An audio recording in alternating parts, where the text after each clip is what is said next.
दिन राजा भक्त प्रभुदास मुंडे शाढ़ी बांधिले कहले प्रभुदास आज तू जो काम करिछु तो भक्ति आज भगवान तो पाखक आसी तो भक्ति आज भगवान तो पाखक आसी तोठू पान खाइबा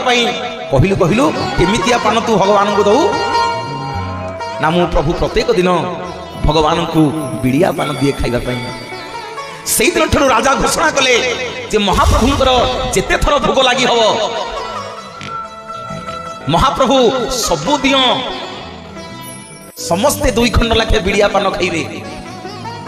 आज पर्यंत प्रभुदासर वंशधर माने राजा से कथा देले रे प्रभुदास आज तोठू आरंभ हम तोरी वंशधर माने समस्ते जगन्नाथ महाप्रभुंकर बिड़िया पान सेवा करिवे आज 32 खंड पान प्रत्येक दिन